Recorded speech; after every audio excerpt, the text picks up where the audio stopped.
and welcome to Study English IELTS Preparation. I'm Margot Politis. Today on Study English, we're going to look at some of the features of formal written English.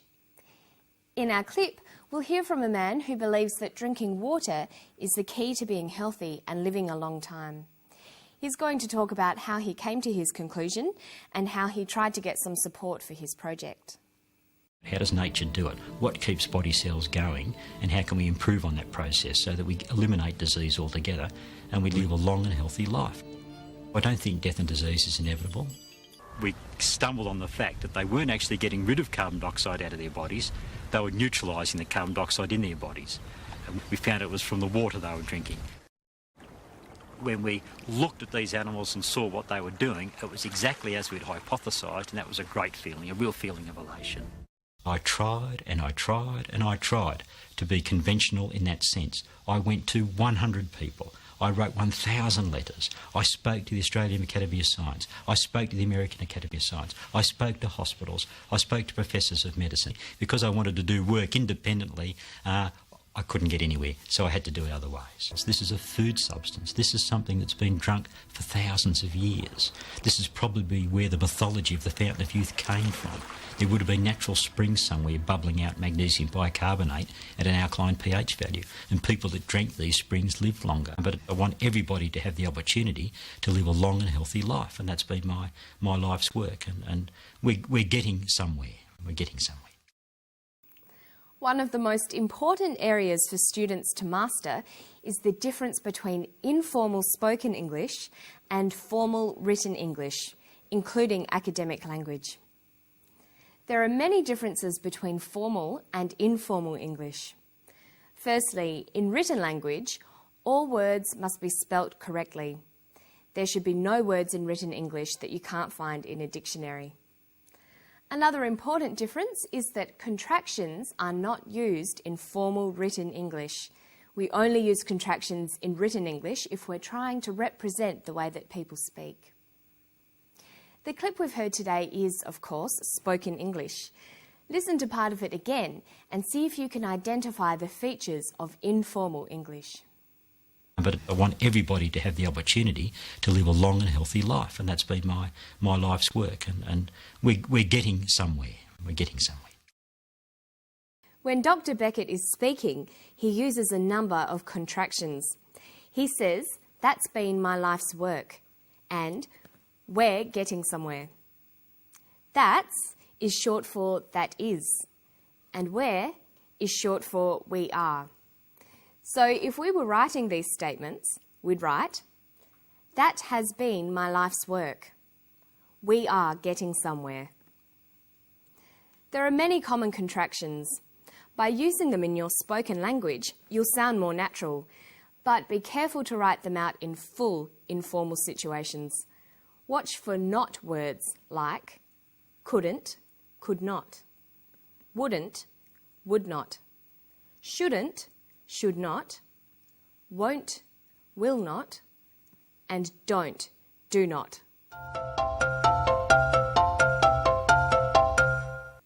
Another common feature of informal English is the use of phrasal verbs, or two-word verbs. Phrasal verbs consist of a verb and a preposition. They are commonly used in spoken English, and their meanings are idiomatic, giving the verb a special new meaning. Listen for some phrasal verbs in this clip. We stumbled on the fact that they weren't actually getting rid of carbon dioxide out of their bodies, they were neutralising the carbon dioxide in their bodies. And we found it was from the water they were drinking. This is probably where the mythology of the Fountain of Youth came from. He uses the phrasal verbs stumbled on, get rid of, found out, and came from. In formal written English, it's best to use single word verbs. So instead of saying they weren't getting rid of carbon dioxide, we would write they weren't eliminating carbon dioxide. And then we'd get rid of the contraction.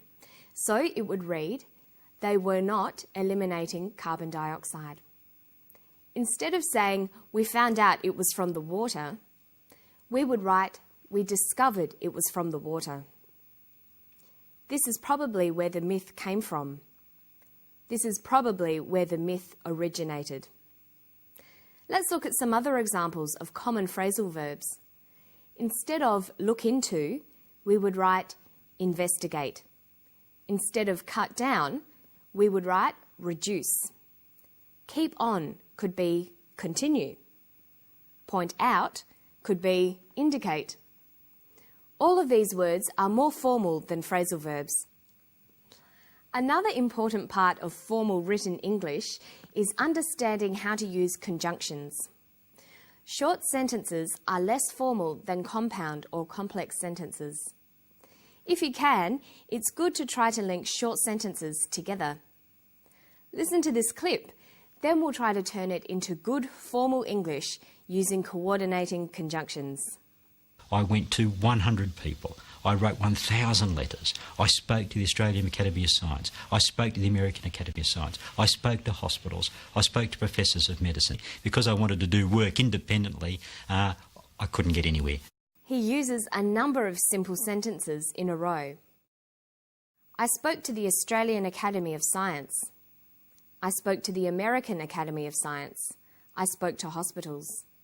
I spoke to professors of medicine.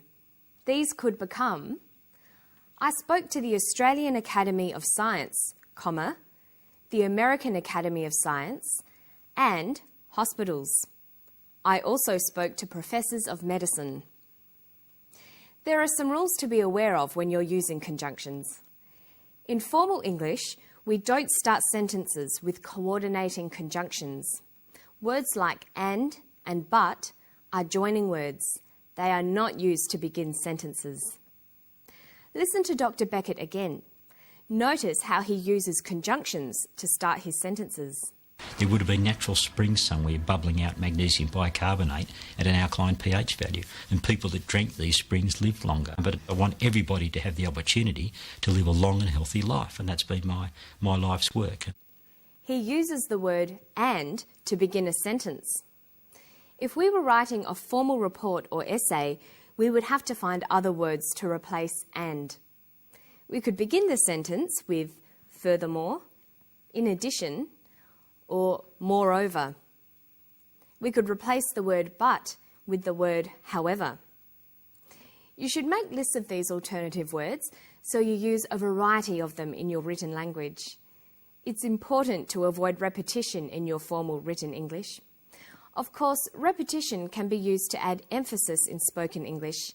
You might hear people say things like, I really, really like that. But in formal academic writing, you should find other ways of adding emphasis.